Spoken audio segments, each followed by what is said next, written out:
And now, for the next presentation, we have Manoel Lisboa da Silva. He's an expert on polymers, innovation, and new businesses. He will be talking about the development of new materials and their impact on the progress of society. Hello, Manoel. Good afternoon. Tá no mudo ou tá ouvindo? Can you hear me? Yes, we can hear you now. Great. Thank you. Thank you for this conference. I've been watching the presentations and they've been amazing. I'm really happy to be taking part in the Congress. So good afternoon, everyone. May I start? Então vamos lá. Pessoal,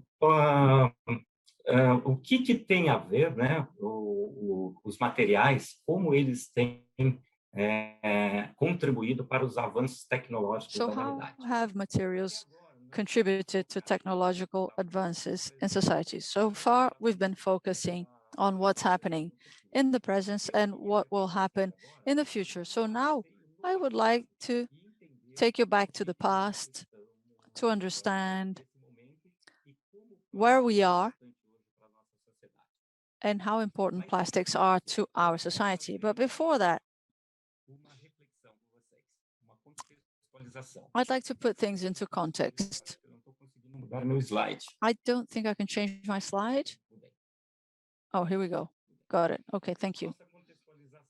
So let's put it into context.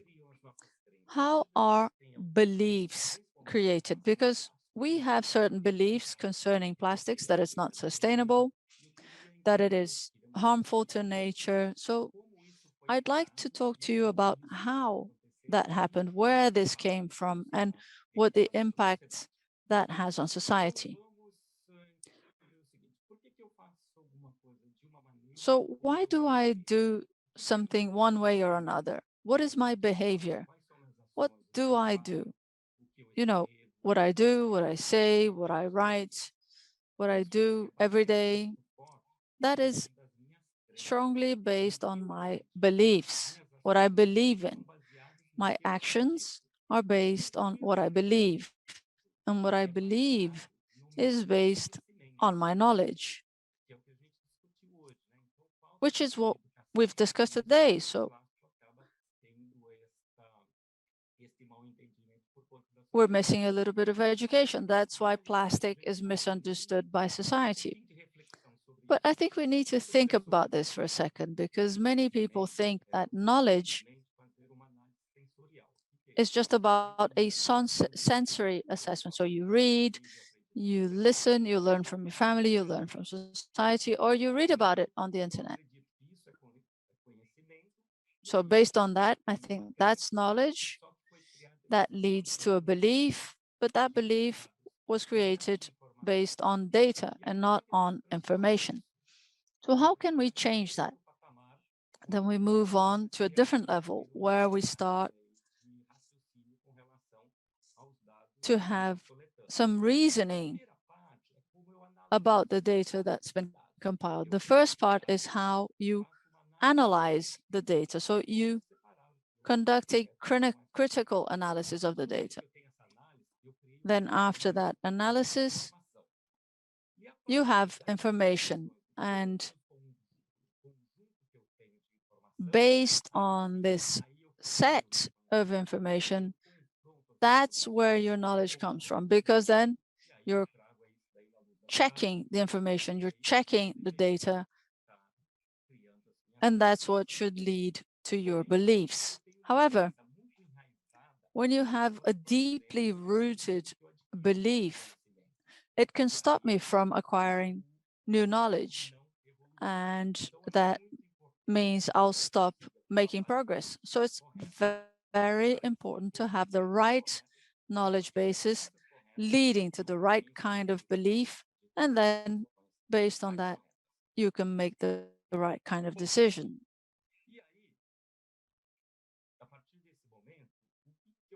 So what then? The basis for all this is my knowledge. If I have the right knowledge, I create right beliefs, and I make the right decisions. So let's go back in time. How did it all start? How did humans develop? How did they get educated? And how have materials contributed to all this throughout history?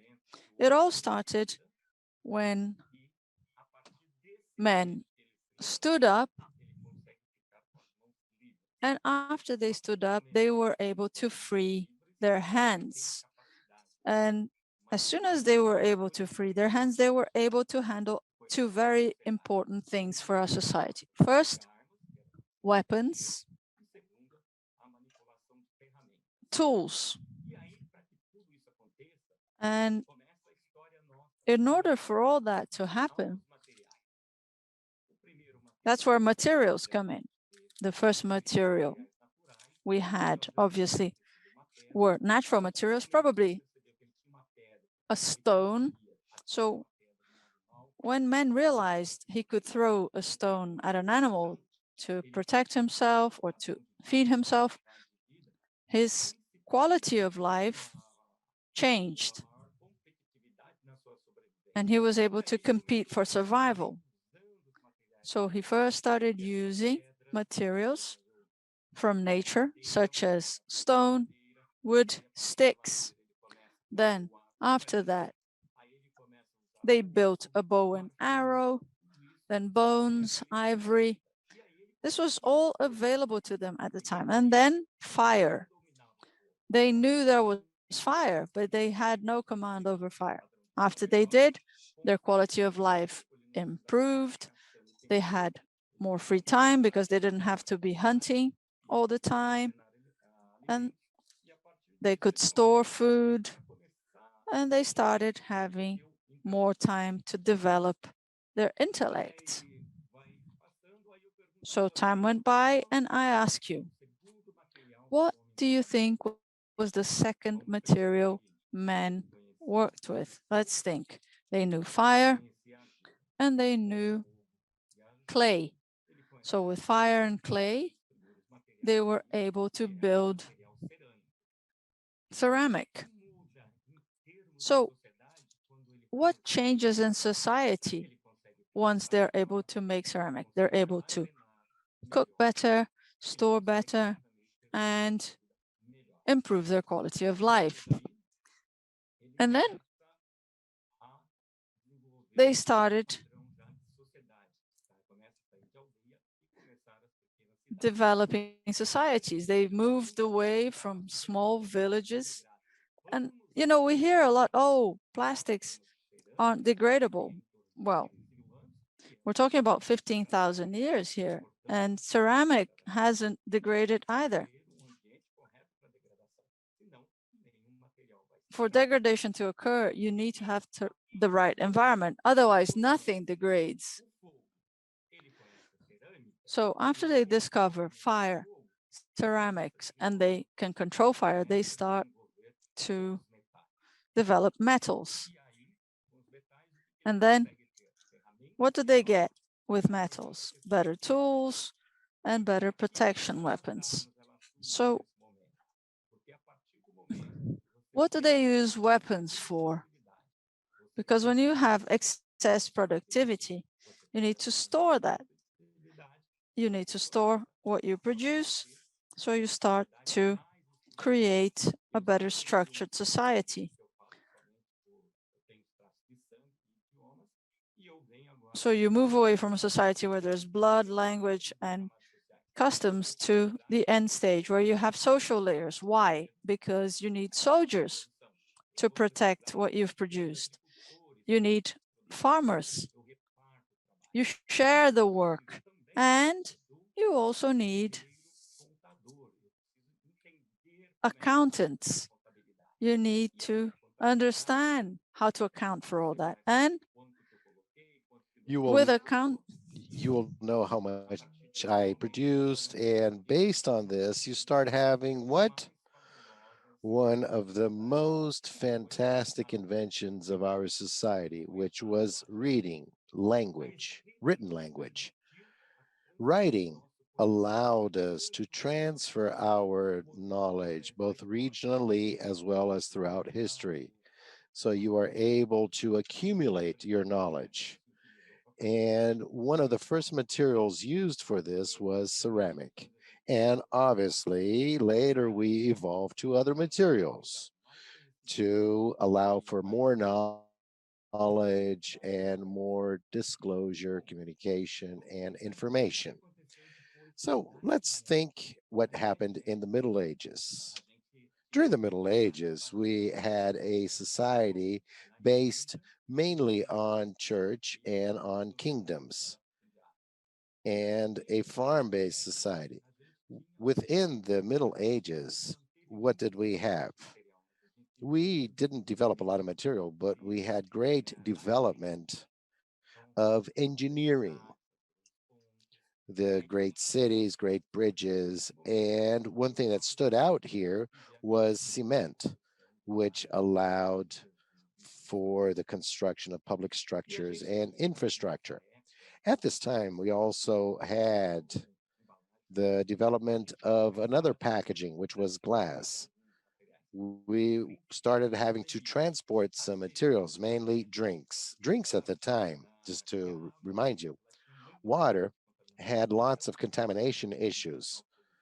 So when you had an alcoholic beverage, you had less risk of contamination. So you had wine, then beer, and you needed to pack this to do this. And glass came about to meet this need. It already existed and it was improved.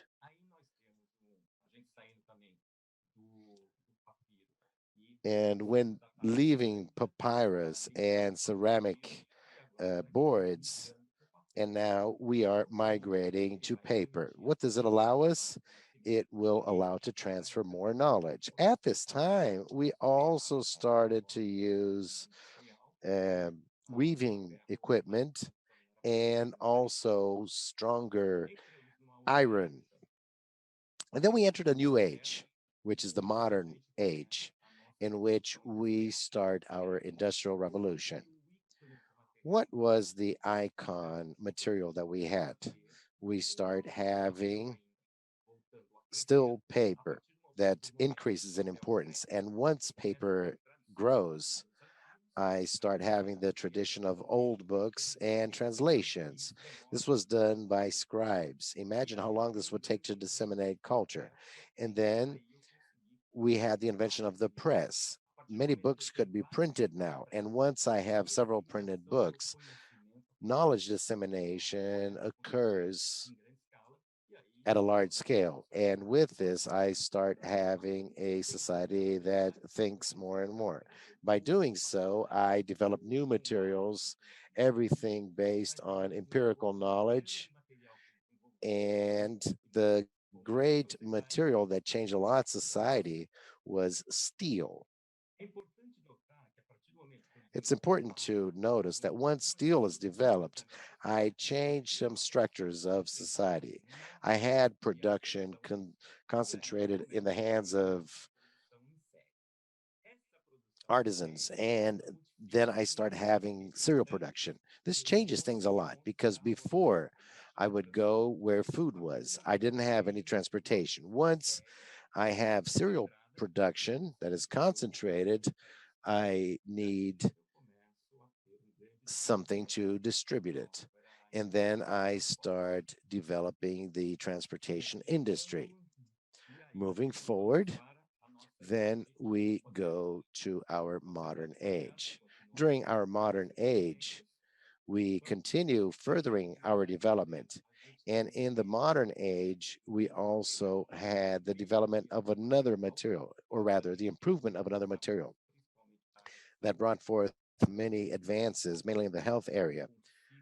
When I have good quality glass, I can understand the system of microorganisms, and with this, I can care better for health. And this is based on another material. And then we have our current age, which is our contemporary age. What happens in this age? The way in which we saw society until this moment changed completely. We left from a collection point And now we see things from a different angle.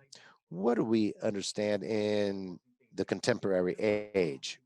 We understand the theory of the atom, so we understand how atoms work. We understand quantum physics.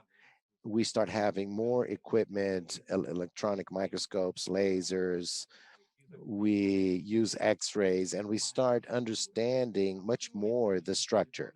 Once we understand this entire structure, we get to something very important, which is the chemical bond.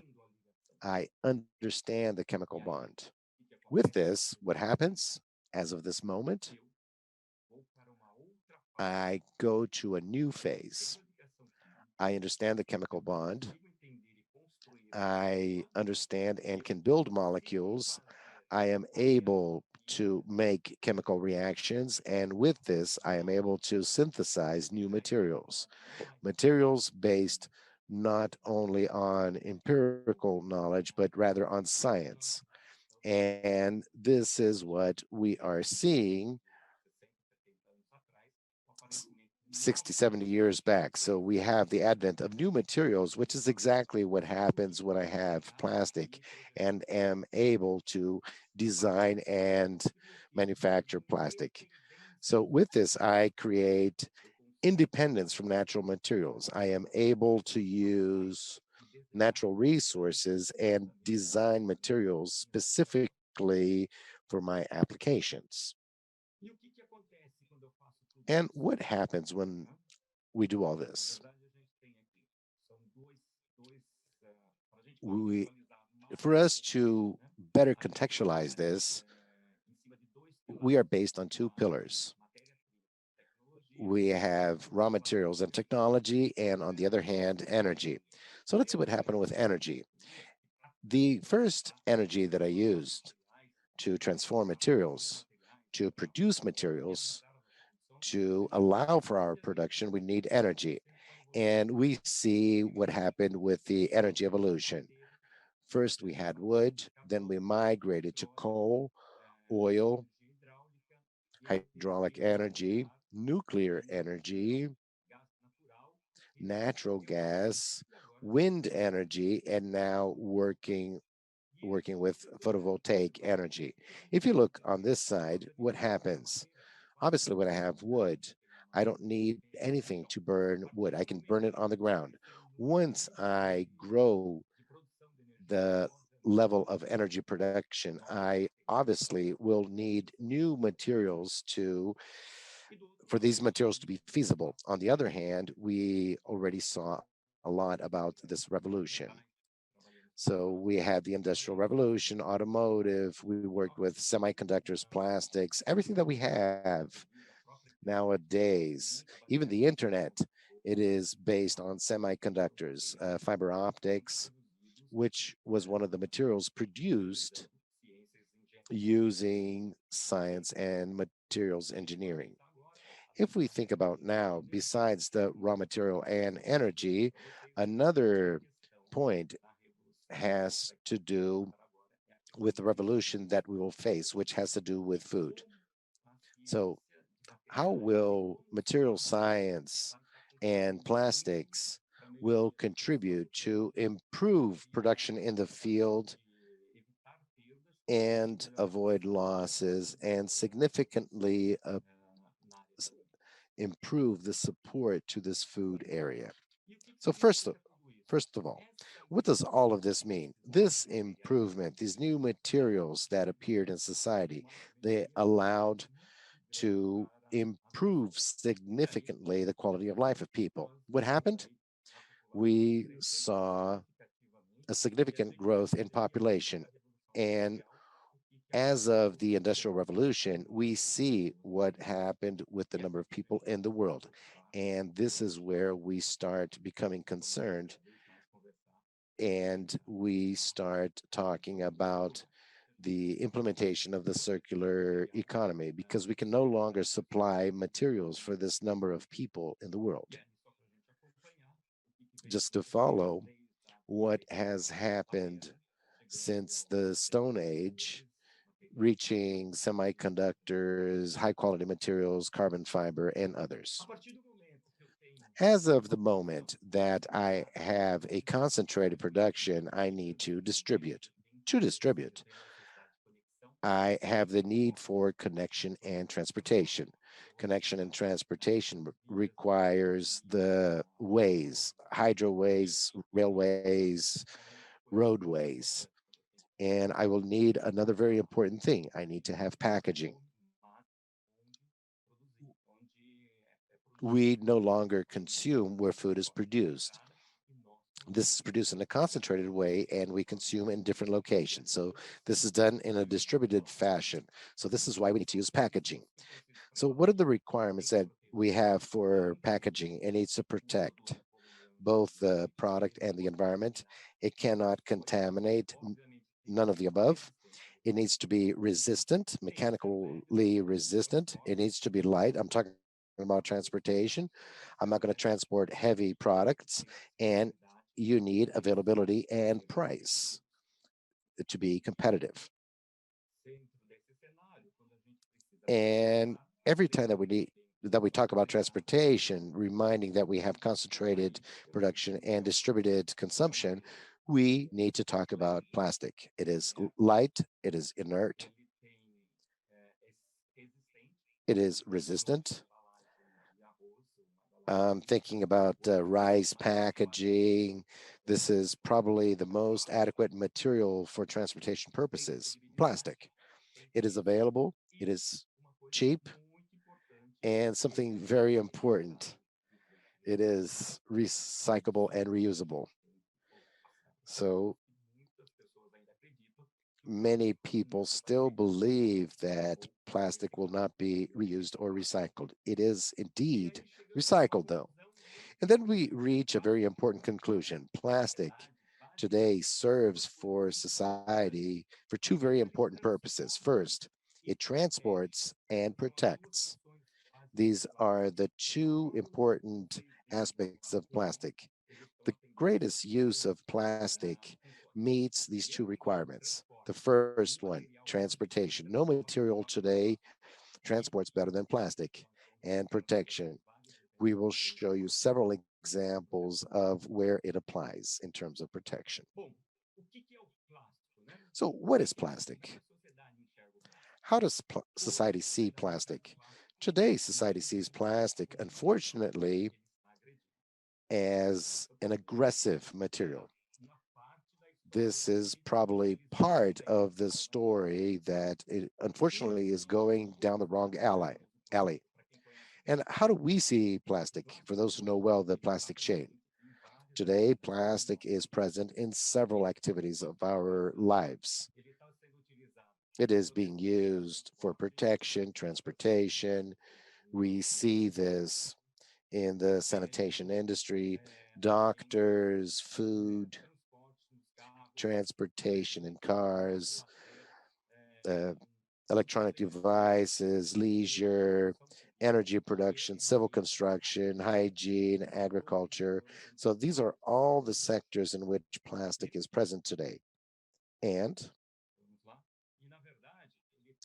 in reality, it is designed to preserve.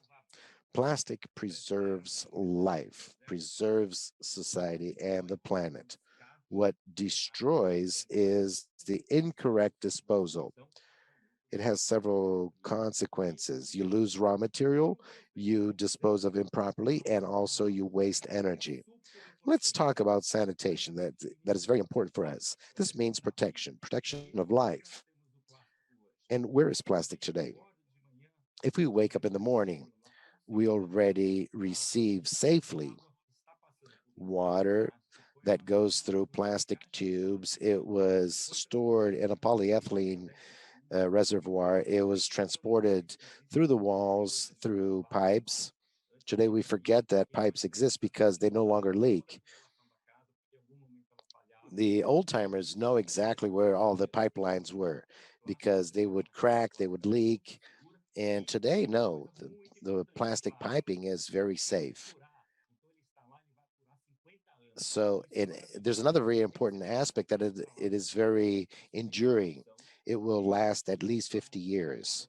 So it will convey water to us in a safe fashion for many, many years. After we use all the water, we need to dispose of it. Once again, plastic serves as protection and transportation. It transports all the sewage in a safe manner, and it protects the water table from contamination. So I don't see any other material that is capable of doing this better than plastic. Before we used to use ceramic tiles, so this would dump all the sewage in the soil. We also have it acting in sanitary landfills, the isolation films are of polyethylene. And also we have the issue of reuse water. It prevents against flooding, and it means energy savings as well as the availability of more water. And needless to say, you have seen a lot about this probably, the protection effect that plastic had with regard mainly to COVID now, and mainly for those working in the hospital environment. The production and transportation effects in agriculture, carrying seeds, fertilizers, in agricultural equipment, and in storage systems, and mainly transportation. With this, what happens? This part, I think it is easier to understand. Plastic serves several activities within our society. What is not very clear, however, that we need to focus on more and more is what happens. What happens with plastic after consumption? The first very important thing is that we need to reduce consumption for sure. Second, we need to reuse. When possible to reuse, we do. Third thing, we need to talk about recycling. The first order of recycling, the primary recycling that already occurs within companies. The second recycling is the post-consumption recycling, which is happening more and more. There is a part that sometimes mechanical recycling is not able to reuse. Will the plastic be thrown away? No. It is still a great source of carbon, which is raw material and energy. We already saw some speakers talking about this, the chemical recycling.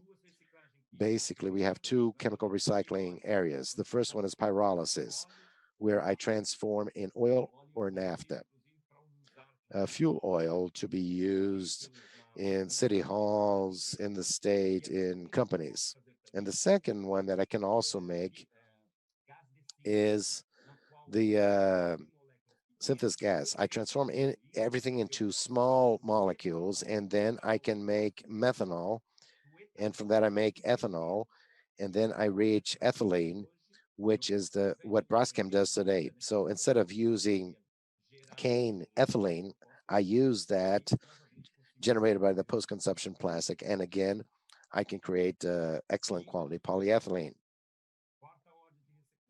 The fourth order of utilization, I can also do the energy recycling. I have a great capacity of energy. It has a heat power similar to that of fuel oil. So I can and must use this. Here, I would like to make an observation. Proper disposal. If you dispose properly, it will go to the landfill, or it can go to recycling or to the landfill. If it goes to the landfill, it can be immediately recycled, or if it stays inside the landfill, it will be a source of carbon that can be used in the future when we have technology that is economically feasible to use it as a source of raw material. There are already some companies doing this work. So dispose of correctly, because it will transform itself into energy and can also become raw material. Now let's talk a little bit about the evolution, just to perceive how we did this. The former challenge was generation. The first phase was chemical synthesis of molecules. Second, I need to take these molecules and transform this into a productive process, which is what happens today. Petrochemicals already have an efficient and clean process with reused water. Fabiana mentioned this, how Braskem does this, seeking a balance in terms of carbon footprint. So the second generation company is extremely clean, that works in the highest quality standards. Third generation, they will transform resin in raw material. Excellent work was done in this area. Plastic had an image of being a poor quality product. Today, much to the contrary, it's excellent quality. So you can use this in any product because its characteristics are excellent. The great challenge now is to go to the fourth generation. What is the fourth generation? Understand how to recycle all of this. Here we have some very important. Educar as pessoas a The descartar. first challenge is to educate people to dispose of properly and teach them that this is an excellent quality material. Second, we need to develop technologies and start applying technology, not just showing that we have this technology, but also place this at a large scale. Know that this is being used as a source of raw material. And this has to do with a new concept, which is circular economy. And plastic is the material that better adheres to the circular economy. The recycled portion can be recycled, and the energy cost is much lower than other materials.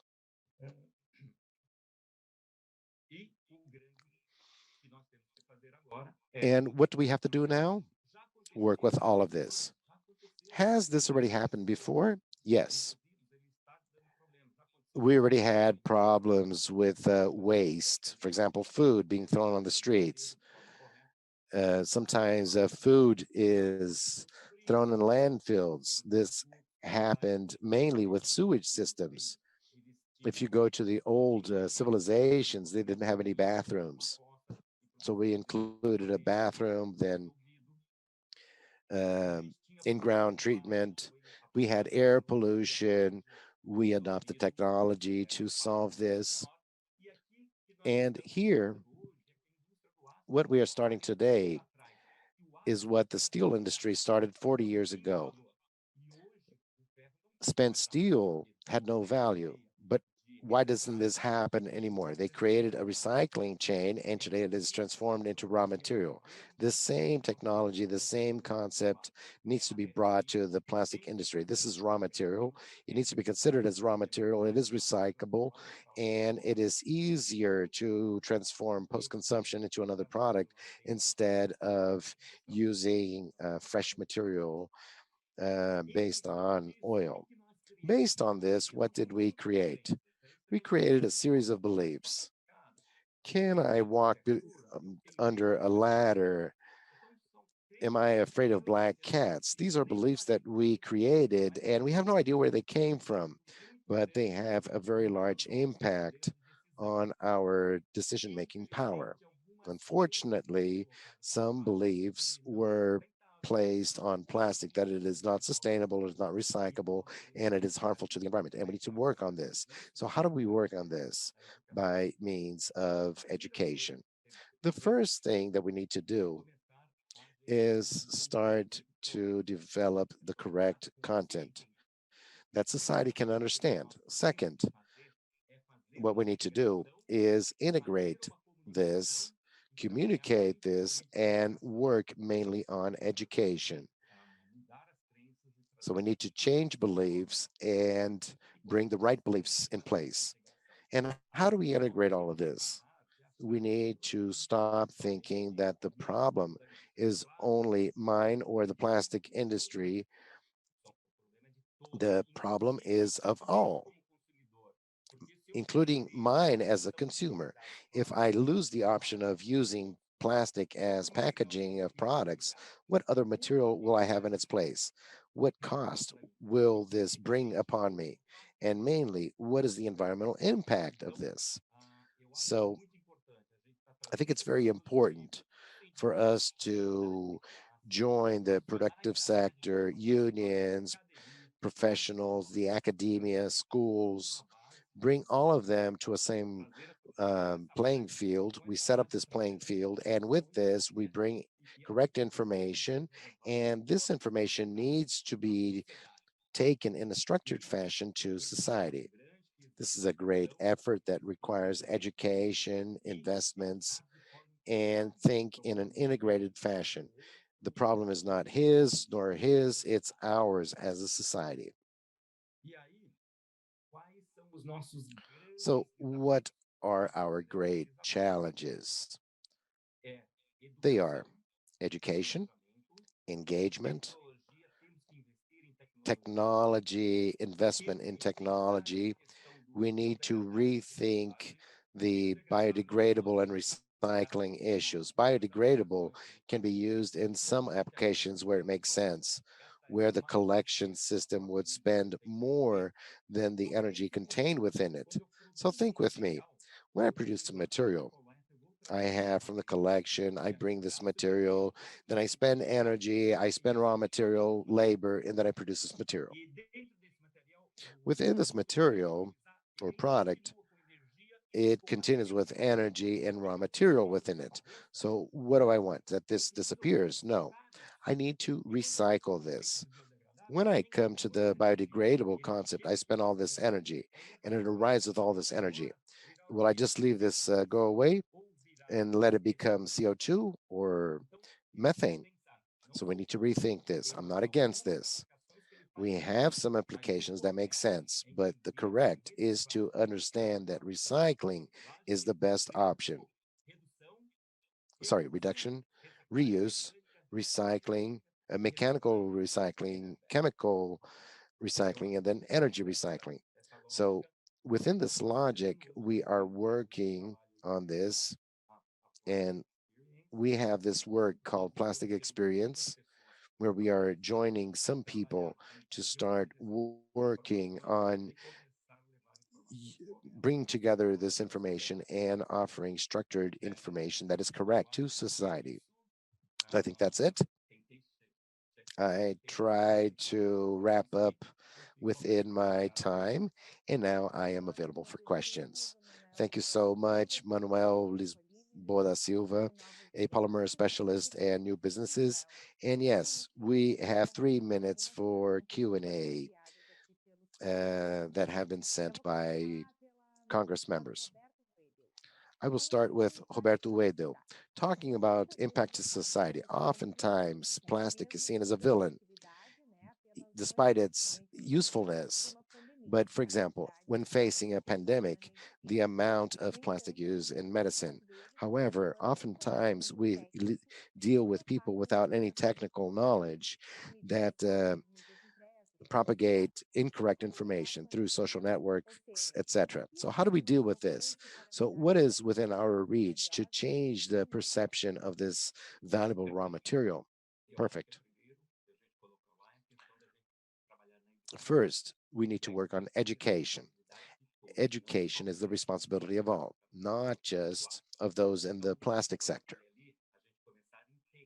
So we need to start integrating universities, society, and everyone to convey this message in a correct way to the population and demystify that plastic pollutes.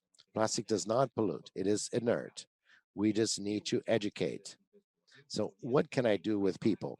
I need to convey this message. I need to convey this message to schools. I need to question when someone says that they want to leave plastic because it'll be easier to sell their products. So I need to question, why are you doing this? Based on what are you doing this? So we need to change this posture with regard to when we see something against plastic. And what happens a lot is that we shout within our own walls. We complain and we need to take this information outside of these walls because we know that plastic is very sustainable. Let's try to quickly answer Luis Fernando Castronelli's question. the plastic that goes to landfills, does it become GHGs? No. Excellent question. Carcinetti. Let's think of the following. 55 to 60% of what goes to the landfill is organic waste. This means what? It means food leftovers that are squandered. Plastic has a very small fraction of participation. It is inert material that can be used as a source of raw material to do mechanical recycling or chemical recycling or even energy recycling. So plastic, if it correctly arrives at the landfill, it was not impose an environmental impact because it cannot be left on the streets for sure. Excellent. Manoel Lisboa, we still have a lot of questions here, but unfortunately, due to time, I will thank you for your participation here in the Congress, and we will be waiting for you again for our panel at 5 p.m.